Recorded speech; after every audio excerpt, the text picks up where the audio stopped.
Hola, ¿qué tal? Bienvenidos a este resumen especial de Costa Rica Noticias. Yo soy Melanie Corrales y les estaré llevando por un breve recorrido de lo más destacado del Congreso en este año que está a punto de finalizar. Este año 2020 marcará la historia, no solo porque por primera vez un afrodescendiente asumió la presidencia del Congreso, sino también porque los diputados tuvieron que sesionar en 3 lugares diferentes: su antigua casa en Cuesta de Moras, el Auditorio Nacional del Museo de los Niños y acá, en el nuevo edificio legislativo. El COVID-19 generó que por primera vez en la historia los diputados dejaran el plenario habitual en Cuesta de Moras y realizaran la sesión solemne del 1 de mayo para elegir al directorio legislativo en el Auditorio Nacional del Museo de los Niños. Luego de intensas negociaciones, el diputado del Partido Restauración Nacional, Eduardo Cruikshank, fue electo para dirigir el plenario, convirtiéndose en el primer presidente afrodescendiente del Congreso.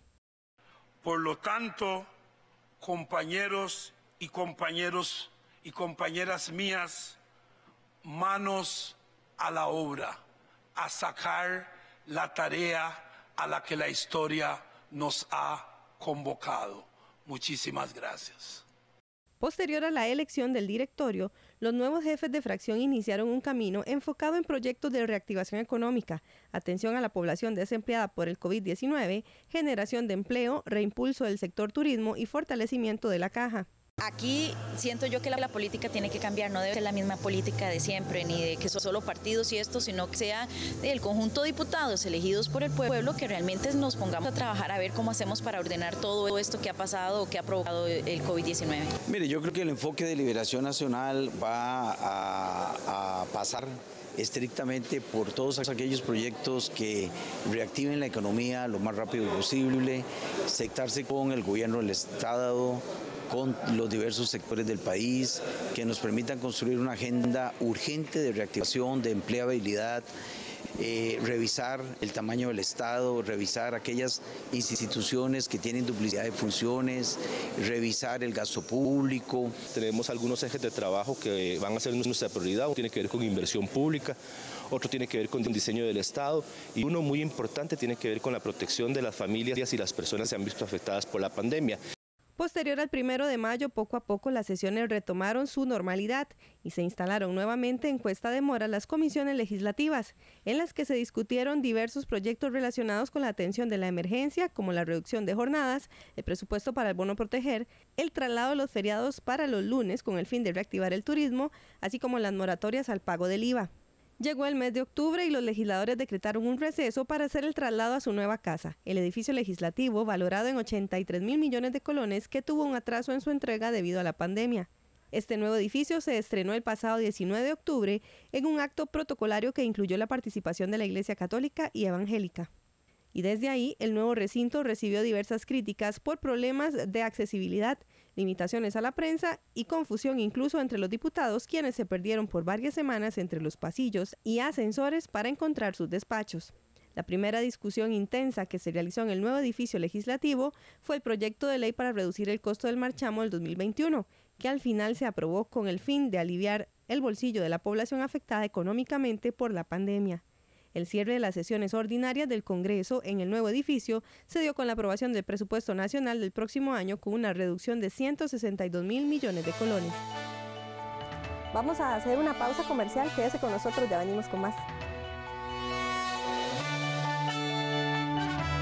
Desde sus curules, los diputados aprobaron un total de 100 leyes sustantivas entre el 2019 y el 2020 según el informe del Estado de la Nación. Sin embargo, para llegar a esto, hubo bloqueos, mesas de diálogo, también renuncias de ministros y hasta un veto presidencial. Como seres humanos, porque sabemos que están saliendo afectados. Pero aquí, el responsable de esto se llama Carlos Alvarado y la administración del Bicentenario. No hay otro nombre. Nosotros no estamos aquí con gusto.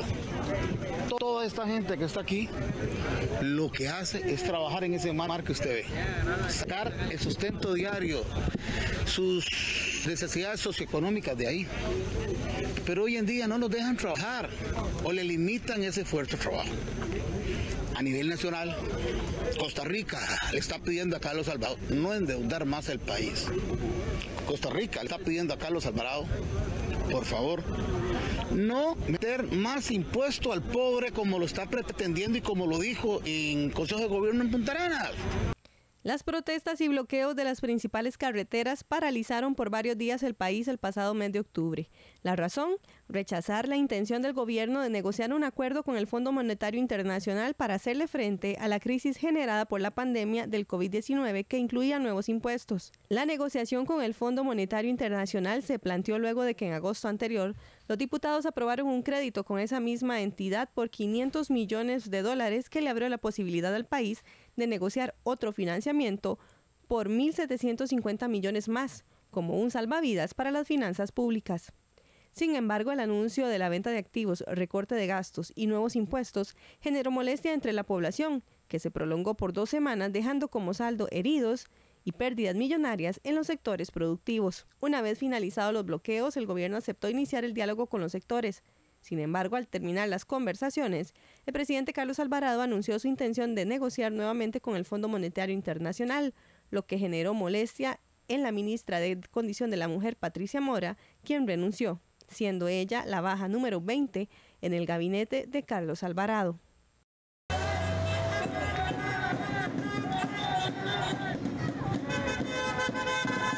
Nuevamente en octubre las protestas se hicieron presentes. En esta ocasión, debido a que el pasado 22 de octubre los legisladores aprobaron el proyecto de ley que reactivaría la pesca de camarón con 28 votos a favor y 18 en contra, lo cual desató una serie de críticas de los sectores ambientales, quienes criticaron la falta de criterios técnicos para permitir la pesca de arrastre. Esta ley fue vetada por el presidente de la República, Carlos Alvarado. Comprendo la genuina preocupación que impulsó a varios diputados y diputadas a la tramitación y aprobación del decreto legislativo número 9909, denominado Ley para el Aprovechamiento Sostenible del Camarón en Costa Rica.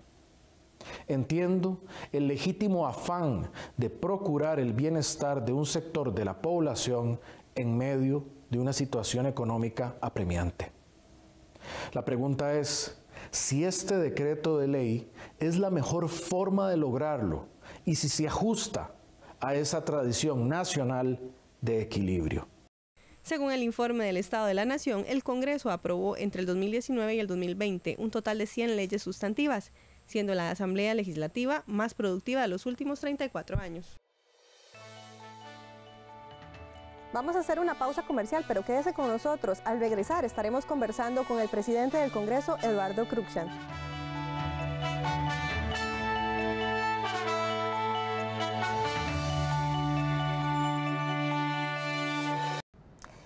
Gracias por continuar con nosotros en este resumen especial de Costa Rica Noticias, y ya se encuentra conmigo el presidente de la Asamblea Legislativa, don Eduardo Cruikshank. Don Eduardo, muchas gracias por acompañarnos, con quien vamos a conversar un poco sobre la dinámica que tuvo el Congreso durante este 2020 y lo que se espera del próximo año. Don Eduardo, y bueno, quería iniciar consultándole, conociendo ya un poco la lista de proyectos que presentó el Poder Ejecutivo en estos días. ¿Considera usted que se está aprovechando, por lo menos eso es lo que se percibe, se está aprovechando ese tiempo para imponer una agenda de reactivación económica?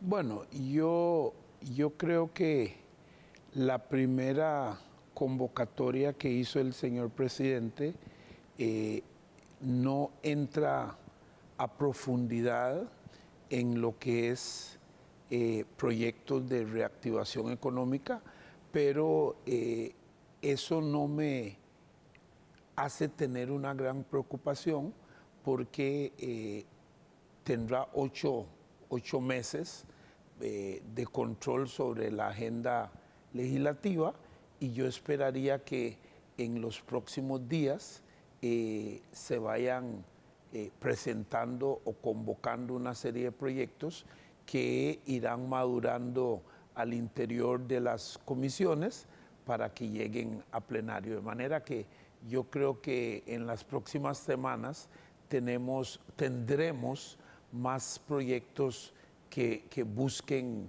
la reactivación económica. ¿Qué considera usted, don Eduardo, que está pendiente de aprobar en materia de reactivación económica, o qué es lo que no se debería dejar de lado en estas sesiones? Bueno, me parece que la pandemia ha golpeado mucho la economía, y que hay proyectos tales como el de avales que vendría a inyectar un poco de recursos a la parte de pymes y empresarial que tienen insuficiencia de garantías en este momento. Y por ahí me parece que eso es uno de los proyectos medulares que espero que en los próximos días esté entrando a la corriente para ser conocida. Bueno, Eduardo, estamos en un momento con cifras altas de desempleo, también en un momento de crisis económica. ¿Cuál ha sido su trabajo de coordinación a lo interno de la Asamblea? Algunos diputados, cuando converso con ellos, me dicen, bueno, es que al Ejecutivo es al que le corresponde el tema de reactivación económica, pero también hay cosas que se pueden hacer acá a lo interno. ¿Cuál ha sido su trabajo? ¿Cuál ha sido su labor acá? Bueno, permítame decirle que desde el 1 de mayo que fuimos nombrados como presidente del Congreso de la República, nos tocó, yo diría, en una de las épocas más complicadas de la historia del Congreso, porque primeramente el Congreso estaba funcionando en un 20-25%, usted recordará, en el Museo de los Niños y las Niñas, y sin funcionamiento de comisiones, y eso nos obligó contra muchas distintas fuerzas a traernos nuevamente el funcionamiento del Congreso hacia la sede central y echar a andar las comisiones, y dijimos que con COVID o sin COVID la Asamblea Legislativa debería seguir funcionando, y logramos que la Asamblea se echara a andar, y hasta el día de hoy hemos venido funcionando.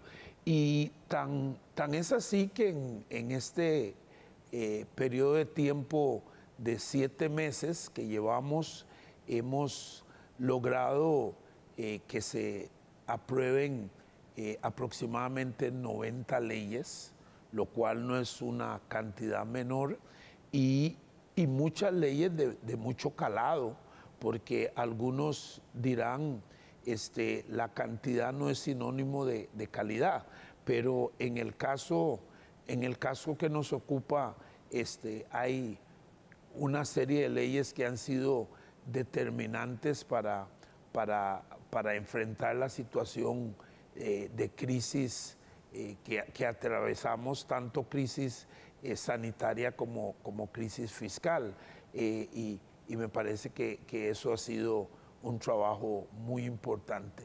Quisiera también aprovechar para decir que en este periodo tan complicado nos ha tocado cosas muy complicadas que hemos sacado adelante. Usted recordará la famosa moción que buscaba postergar la entrada en vigencia del matrimonio igualitario, que se quería dar una tramitación como una moción de orden, cuando en realidad no lo era, y tuvimos que tomar decisiones apegadas a la legalidad, lo que inclusive nos valió que algunos sectores con muy mala intención nos tacharan de que estábamos a favor del matrimonio.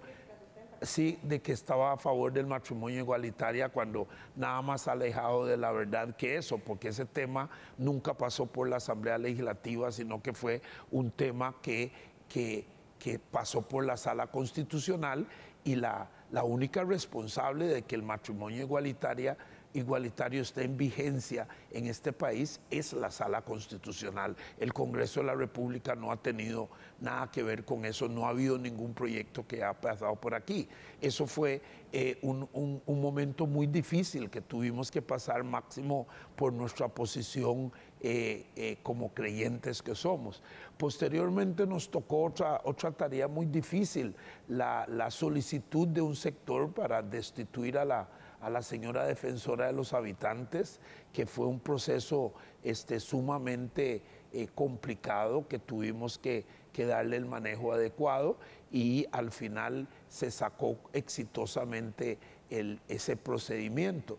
Y después nos topamos inmediatamente que un sector de congresistas tenían la idea de destituir o de no reelegir más bien al presidente, al magistrado presidente de la Corte Suprema de Justicia, cuando la posición mía era que no se trataba de cualquier magistrado, sino que era el magistrado presidente, y que no reelegirlo significaría que estábamos dejando a otro poder sin su presidente, cuando fue electo para estar al menos 2 años en esa posición.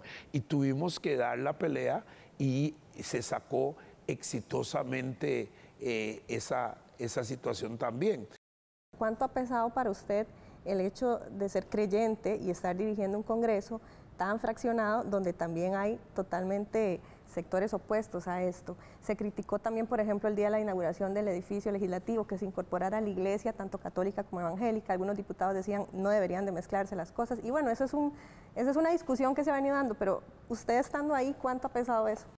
Bueno, yo le voy a decir que como yo soy una persona muy respetuosa a las diversas opiniones, porque yo creo que en este país hay una diversidad de opiniones y de criterios, y yo soy muy respetuosa de ella. Yo respeto al creyente, respeto al no creyente, respeto al budista, respeto al ateo, respeto a todos. Puedo no compartir sus ideologías, pero los respeto. Entonces, eso en realidad yo no he tenido ningún problema, porque he podido tener un buen manejo de la situación.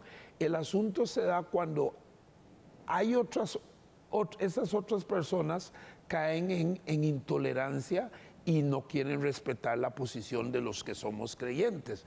Con miras hacia el 2021, retomando el tema económico, no se descartan nuevos impuestos para el próximo año. Podría incluso llegar proyectos de ley acá a la Asamblea Legislativa en ese tema. ¿Cómo manejarlo desde su punto con los jefes de fracción, por ejemplo?